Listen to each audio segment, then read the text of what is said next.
मुख्यमंत्री माझी लाडकी बहीण योजनेचा जून महिन्याचा हप्ता वितरणाची प्रक्रिया सुरू करण्यात आली आहे, परंतु यामध्ये काही भगिनींच्या खात्यामध्येच हे पैसे येणार आहेत। व्यवस्थित माहिती राज्याचे महिला व बाल विकास मंत्री अदिती तटकरे यांच्या माध्यमातून जी देण्यात आली आहे ती माहिती समजून घेऊया। महिला सक्षमीकरणाच्या क्रांतीची वर्षपूर्ती, मुख्यमंत्री माझी लाडकी बहीण योजनेची घोषणा होऊन आज 1 वर्ष पूर्ण होत आहे।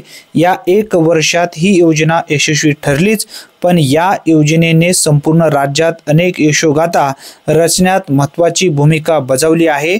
ही योजना याच जोमाने यापुढेही अखंडपणे सुरू राहणार, अशा अनेक यशोगाथा महाराष्ट्रातील गावागावात घडणार हा मला विश्वास आहे, कारण महायुती सरकारचा निर्धार आहे आता थांबायचं नाही, असा सुद्धा उल्लेख या ठिकाणी करण्यात आलेला आहे।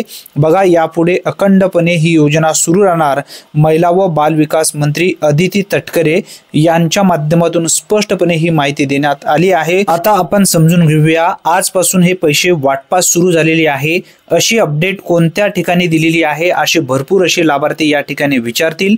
व्यवस्थित माहिती पाहून घ्या, अतिशय महत्त्वपूर्ण ही माहिती आहे। चॅनलवरती जर तुम्ही पहिल्यांदाच आला असाल तर चॅनलला सबस्क्राइब करून ठेवा।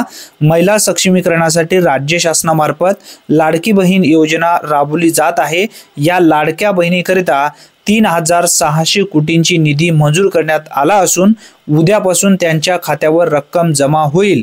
उद्यापासून म्हणजे ही माहिती काल देण्यात आलेली आहे उपमुख्यमंत्री अजितदादा पवार यांच्या माध्यमातून, म्हणजेच आज 30 जून पासून पात्र महिला भगिनींच्या खात्यामध्ये हे पैसे येण्यास सुरुवात होणार आहे। पुढील 2 ते 3 दिवसामध्ये सर्व भगिनींच्या खात्यामध्ये हे पैसे जमा होतील। धन्यवाद।